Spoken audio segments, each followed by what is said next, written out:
तो पिछले एपिसोड में हमने ये देखा कि मेंडल भैया एक बहुत ही बड़ी दुविधा में फंस चुके थे। उन्होंने सोचा था कि एक टॉल पी प्लांट और एक शॉर्ट पी प्लांट को पोलिनेट करने पे जितने भी प्लांट्स निकलेंगे वो सारे के सारे एक ही जैसे होंगे, बट ऐसा नहीं हुआ। अब ऐसा क्यों जानेंगे इस वीडियो में। तो चलो इंट्रो लगा के शुरू करते हैं आज का वीडियो।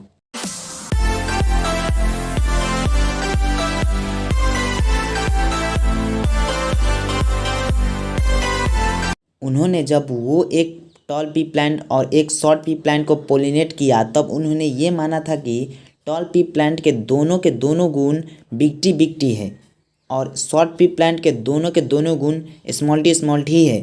बट ऐसा भी तो हो सकता है कि उन्होंने जो टॉल पी प्लांट लिया था उसमें एक बिग टी हो और एक स्मॉल टी हो। अब यही सोच के लेके उन्होंने इस पी प्लांट को पोलिनेट किया और उससे फलने दिया। तब तक उन्होंने इसे कागज़ पे ऐसे उतारा। सबसे पहले उन्होंने यहाँ पे बिग टी स्मॉल टी लिखा और यहाँ पे भी बिग टी स्मॉल टी लिखा और पॉसिबिलिटीज़ बनाना शुरू किया। ये पॉसिबिलिटीज़ निकालने के बाद उस पी प्लांट को फलने दिया और इसके जो बच्चे आए थे उनमें से मेनली सारे प्लांट्स टॉल थे। 8 पी प्लांट्स में से 2 पी प्लांट्स स्मॉल थे, बाकी 6 पी प्लांट्स टॉल थे। अब इसे उन्होंने रेशियो में 6:2 यानी कि 3:1 लिखा, यानी कि 3 पी प्लांट में एक स्मॉल प्लांट है।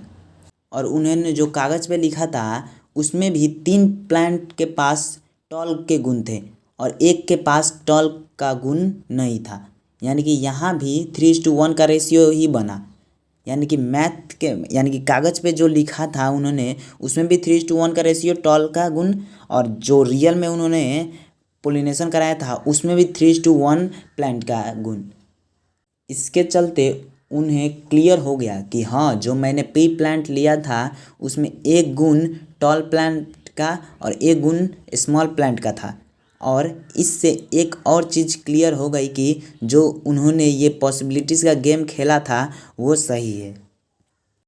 अब उन्होंने एक्सपेरिमेंट ना करके सीधा रिजल्ट लिख दिया कि मान लो आपके पास 2 पी प्लांट हैं जिसमें एक का गुण टीटी है और दूसरे का गुण टीटी है, और जब ये एक आपस में पोलिनेट करेंगे तो जो बच्चे आएंगे वो सारे एक ही जैसे होंगे और जिसमें टॉल का एक भी गुण होगा वो स्मॉल का गुण पे डोमिनेंट हो जाएगा और बाहर से देखने पे वो टॉल ही लगेगा। अब इस प्लांट में एक बिग टी और एक स्मॉल टी का गुण है। अब अगर इसके साथ ही सेल्फ पोलिनेट कराया जाए तो इसमें लॉन्ग प्लांट और शॉर्ट प्लांट का रेशियो 3:1 आएगा। अब जब उन्होंने कागज़ पे इसे अच्छे से समझ लिया तब उन्होंने इसे करके देखा। उन्होंने सबसे पहले एक्सपेरिमेंट करके बिग टी गुण वाले और स्मॉल टी गुण वाले प्लांट का पता चलाया और ये एक्सपेरिमेंट को अंजाम दिया और बिल्कुल वैसा ही हुआ जैसा उन्होंने सोचा था। उन्होंने इसको दूसरे पी प्लांट्स के गुण से भी ट्राई किया और फिर भी रिजल्ट सेम ही रहा और फाइनली उन्होंने इसे पब्लिश कर दिया। So this is for today. Hope you understood all. Thank you.